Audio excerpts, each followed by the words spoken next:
This story is about two best friends, Cheyenne Rose Antoine and Brittany Jane Gargal. In March of 2015, Cheyenne Rose Antoine and Brittany Jane Gargal were two best friends going out for a night on the town, just to hang out and unwind. But that night would have a tragic ending for both the ladies. Brittany Gargal's body was found on the side of Valley Road near Saskatoon City landfill. She was lying on her back and didn't have any shoes on. The guy who found her said she was cold to the touch with no signs of life. A belt laid next to her body. According to the police, Brittany died by strangulation, and it was believed that the belt laying next to her body was the murder weapon. The police looked for Antoine to question her, so they checked her Facebook page, which led them on a wild goose chase. Then police seen that Antoine asked on Facebook, "Where is Brittany?" Once the police were actually able to question Antoine about the series of events that happened that night, she told them that her and Brittany went to several bars that night, and they were really drunk and had an argument. But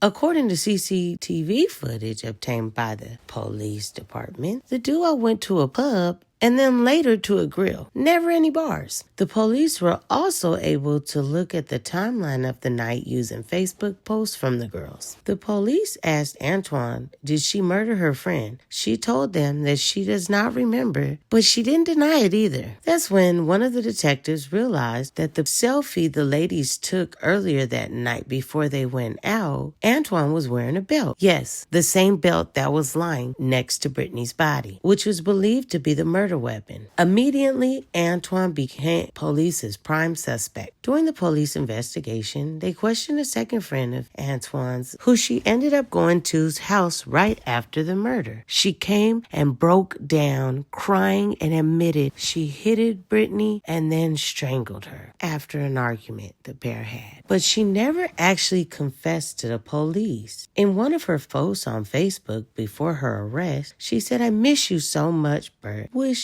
heaven had visiting hours so I could come see you. But I'm glad you came and visited me in a dream last night. Looking forward to the day I see you again. Say hello to my mommy up there. For me, that dream felt so damn real. And you were all bubbly and happy like you always were." Antoine already had a pending court date later that month for a shoplifting incident in which she pulled out a needle and then threatened staff with it, alleging that it contained HIV. Cheyenne Antoine was originally charged with second-degree murder, but later it was brought down to a manslaughter charge. She was only given a 7-year prison sentence. After serving about 2/3 of her sentence, Cheyenne was granted statutory release. She was ordered in January of 2024 and later in May to live in a drug treatment center in Calgary. Staff at the drug treatment center found syringes and a pill in her room,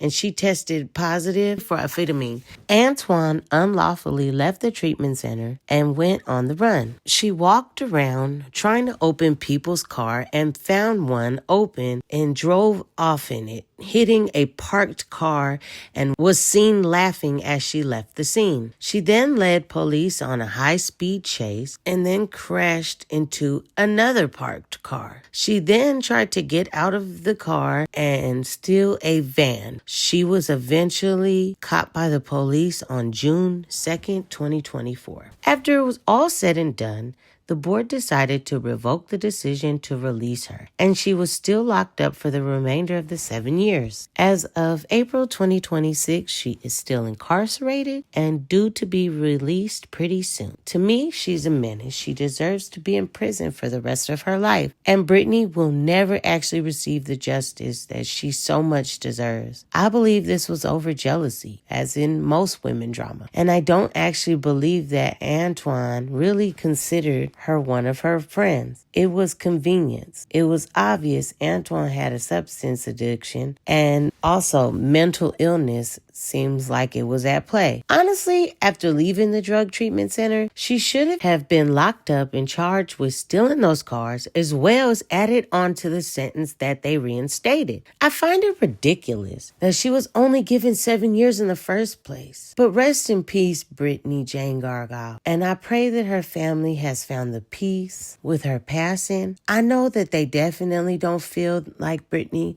got the justice she deserves because she didn't. She literally had her entire life ahead of her, and she was only 18. A beautiful girl inside and out, and just a tragic, tragic story with a horrific outcome. I really do hope Cheyenne Antoine gets the help that she needs, and I really hope that she does not hurt anyone else ever again.